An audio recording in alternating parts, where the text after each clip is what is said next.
جو لوگ اپنے ضمیر کی خودکشی کرتے ہیں اس کا کیا گناہ ہے؟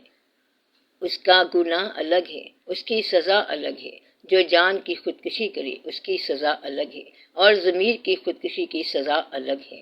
ہر کام کی ایک سزا ہے اور ہر کام کا ایک انعام ہے۔ ضمیر کی خودکشی کی کیا سزا ہے اور بے ضمیر ہونے میں کیا نقصانات ہوتے ہیں؟ اب یہ مضمون تو بڑا لمبا ہے۔ اگر ضمیر نہ رہے تو انسان کیا بن جاتا ہے؟ آدمی ضمیر کا نام ہے یا آدمی بے ضمیر کا نام ہے؟ یہ باتیں تو آپ کو پتہ ہی ہیں۔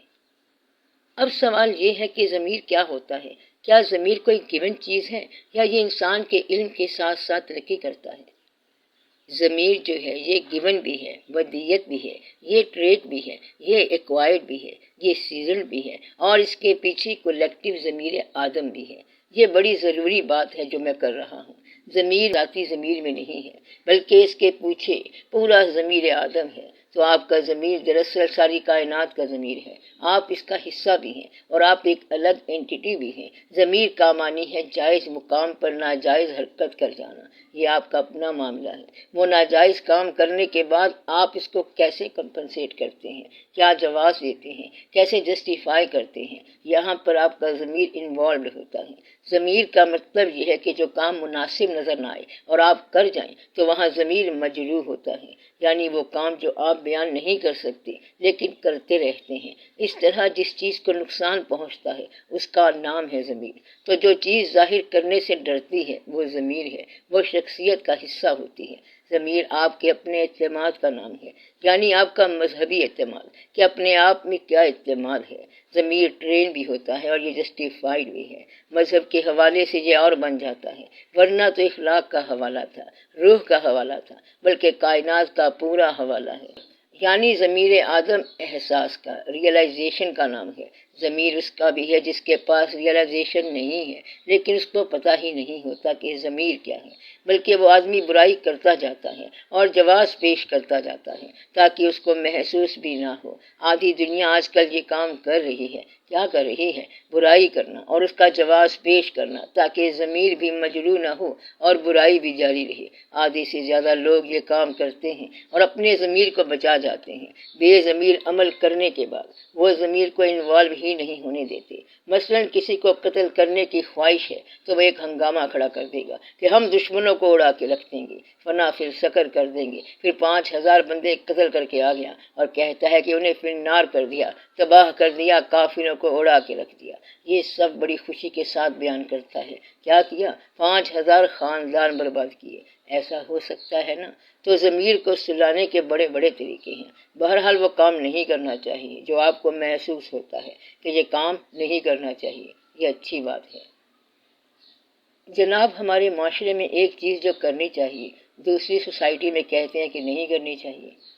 یہ تو آسان سی بات ہے، یہ تو ہماری قسمت ہے۔ اب آپ نے یہ فیصلہ کرنا ہے کہ یہ خوش قسمتی ہے یا بد قسمتی ہے۔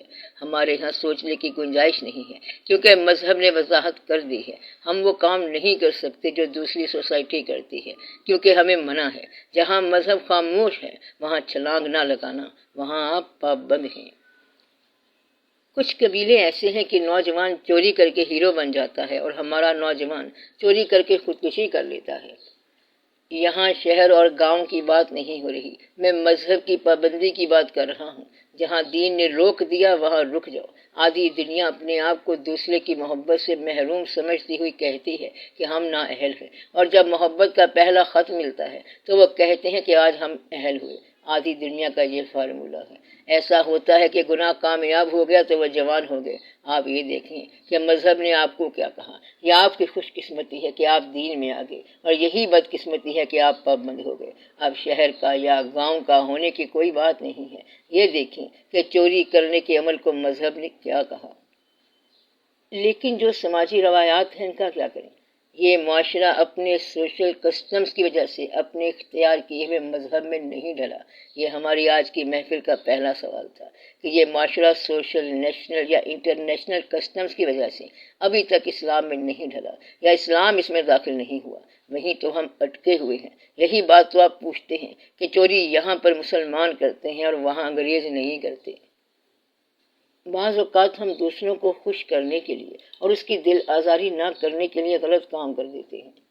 وہ دل جو دوسرے کی برائی کی وجہ سے آزار سے نکلتا ہے، وہ دل ہمیشہ ہی آزاد رہے گا۔ وہ کہے گا کہ میرے دل کا آزار تب دور ہوگا جب تم گناہ پہ مائل ہو جاؤ۔ تو ایسے آدمی کے لیے سزا ہے جو اپنی خوشی کے لیے دوسروں کو ان کے دین سے محروم کرتا ہے۔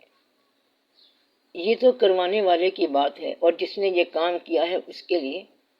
جس نے غلط کام کیا ہے وہ تو مجھ سے پوچھ نہیں رہا، وہ تو یہ کہے گا کہ میں نے احسار کیا ہے، اور اگر اس میں اس کی مرضی شامل نہیں ہے تو اس کے لیے رعایت ہے، اور اگر اس کی پسند شامل ہے تو وہ جرم میں شامل ہے۔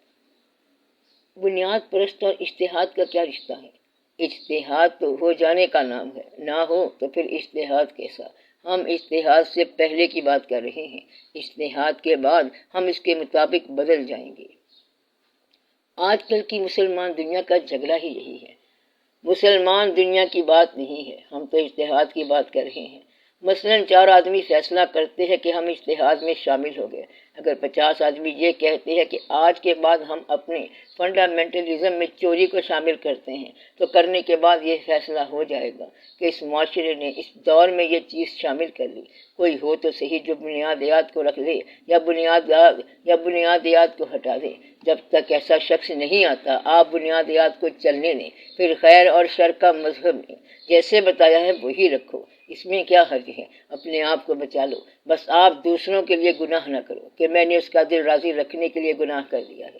حشر کے روز خدا پوچھے گا تو یہ کہہ دیں گے میں گنہگار نہ تھا، اس نے گنہگار کیا۔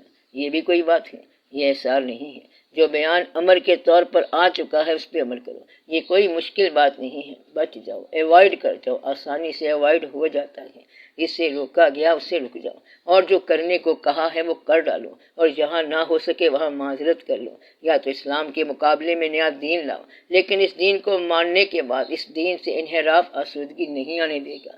آپ لوگ دقت میں ہیں، یا تو اپنا دین لاؤ، یعنی کہ آج کے بعد ہمارا دین ہے لا دین، یا پھر اس دین کو مانتے جاؤ، آرام سے اس کو تسلیم کرتے جاؤ۔ اس طرح آسانی ہو جائے گی، اس میں بحث کی بات نہیں ہے، بلکہ جو اللہ نے فرما دیا ہے وہ ٹھیک ہے۔ آپ اللہ کو مانو، اللہ کے حبیب صلی اللہ علیہ وسلم کو مانو، قرآن کو مانو، اور اپنی زندگی کو مانو۔ زندگی آسانی سے گزار لو، 4 دن کا میلہ ہے، گزرنے کے بعد یہ ختم ہو جائے گا، بلکہ عام طور پر یہ راستے میں ختم ہو جاتا ہے۔ پھر میں نے بتایا تھا کہ زندگی میں آسودگی آ جائے گی، اس کے لیے اپنے علاوہ چہروں کو دیکھو، ان میں اگر کوئی پسندیدہ زندگی مل جاتی ہے تو وہی زندگی کا آسرا ہوتا ہے، چاہے وہ اولاد ہو یا کوئی اور ہو۔ اگر آپ اپنی ذات تک رہیں گے تو آپ کو آسانی نہیں ملے گی، اپنی ذات کا بہت قرب کا سفر ہوتا ہے، تو کسی نہ کسی اجتماع سے چلو، سنگت کے ساتھ چلو، مانوسیت کے ساتھ چلو۔